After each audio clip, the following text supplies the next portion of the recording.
내가 이론을 설명했더니 이론은 현실과 다르다 뭐 이런 소리를 또 하는 사람이 있어요. 현실을 모른다 이런 사람을 얘기하고 있어요.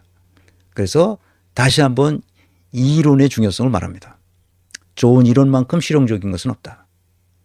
이건 쿠어트 레빈이라는 사회심리학자인데 사회심리학이라는 학문 분과를 만들어낸 사람이라고도 할 수 있어요. 쿠어트 레빈. 유대인이죠.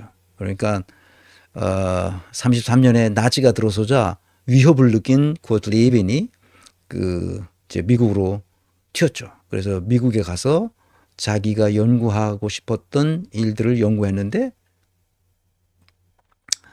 뭡니까? 그 질병으로 일찍 돌아가셨어요. 57세라는 젊은 나이에 돌아가셨는데 아주 사회심리학 장이론, 필드 티어리라는 장이론을 만들어서 그 장 내에서의 상호작용 관계로 우리의 그 마음의 상태가 결정된다는 거지. 그 사회심리학의 아주 선구자입니다.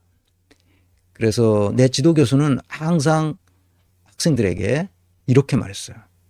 쿠어트 레빈이 한 이 말을 그대로 독일어로 옮겨서 Nicht so praktisch wie eine gute Theorie. 아주 유명한 말이죠. 이걸 그대로 하면 좋은 이론만큼 실용적인 것은 없단다 얘들아. 어떻게 하라는 얘기야? 좋은 이론을 만들라는 얘기야. 박사과정 학생들한테 항상 말했어요. 이 얘기를. 귀가 따갑게 들었어. 저 사람이 왜 저렇게 좋은 이론에 대해서 강조하나? 그때는 잘 몰랐어. 그냥 그런가 보다 그랬지. 교수가 얘기하니까 그런가 보다 했어. 나중에 보니까 이론이 없이는 현실을 설명할 수가 없고 이해할 수도 없어요. 그래서 그 위대한 학자들이 나타나서 계속 연구를 해서 다양한 이론들을 만들어냅니다. 심리학의 아버지라고 말할 수 있는 프로이트 선생이 처음으로 나타나서 어떻게 사람의 심리를 연구한다는 거예요, 도대체가. 그래서 무의식이 뭐라는 것을 발견했죠.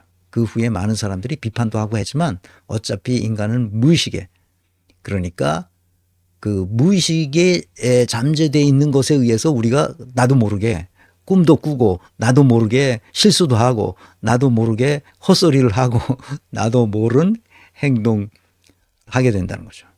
그러니까 그 프로이트는 도 아주 전형적인 유대인입니다. 그러니까 심리학자 중에 유대인들이 많아요. 또 한 사람, 지난 시간에 내가 게슈탈트 심리학을 아버지라고 말할 수 있는 프리츠 펄스 같은 사람도 있습니다. 이 사람도 독일 사람, 이 세 사람이 다 독일 계통입니다. 다 유대인이에요. 게슈탈트 심리학은 앞으로도 조금 더 얘기를 하게 될 것 같습니다. 프로이트 심리학은 대충 많은 얘기가 있어서 아실 거니까 쿠어트 레빈은 일찍 돌아가셨지만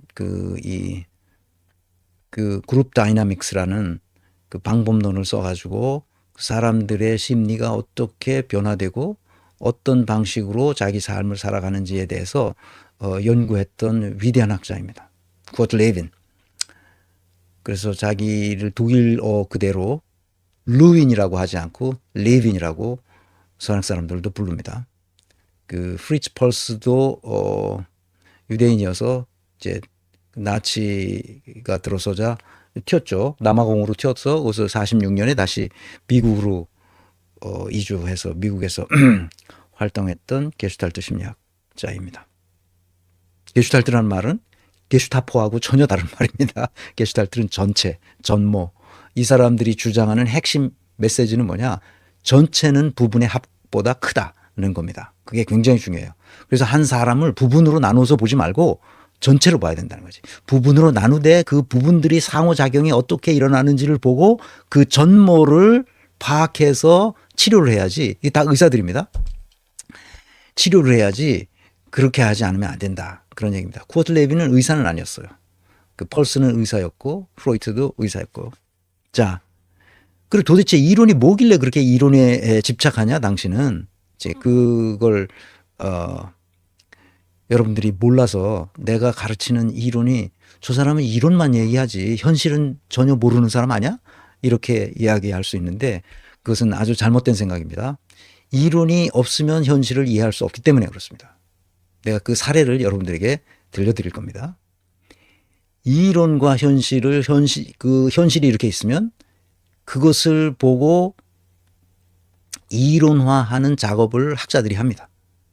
그럴 때 이런 요소와 변수들을 뽑아서 사실 사건 현상들이 어떤 식으로 어떤 변수들이 어떤 요소들이 어떻게 상호작용해서 이런 현실을 만들어냈는지를 이론화합니다.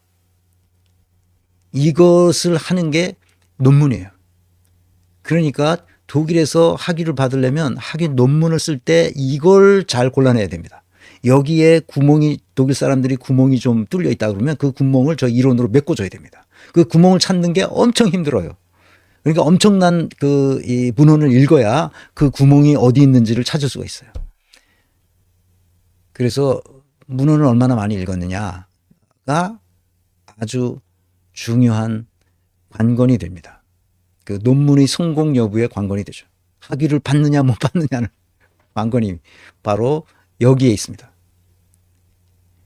그 다음에 그 이론이 만들어졌으면 그 이론을 가지고 다시 현실에 적용해 봐야 되는데 그때는 자기 이론 속에는 이 구조와 시스템이 다 거기 달려 있잖아요. 근데 그걸 가지고 어떤 정책을, 어떤 전략을, 어떤 전술을 써서 현실에 적용할 수 있을지를 보게 됩니다. 그러니까 이게 서로 이론과 현실이 상호작용하는 거죠. 그 상호작용할 때 그 이론을 만들어내는 학자에게 어떤 생각을 가져야 하는지를 이해찬 전 의원이 자기의 자서전 겸 자기가 쓴 게 있는데 그 회고록이 있어요.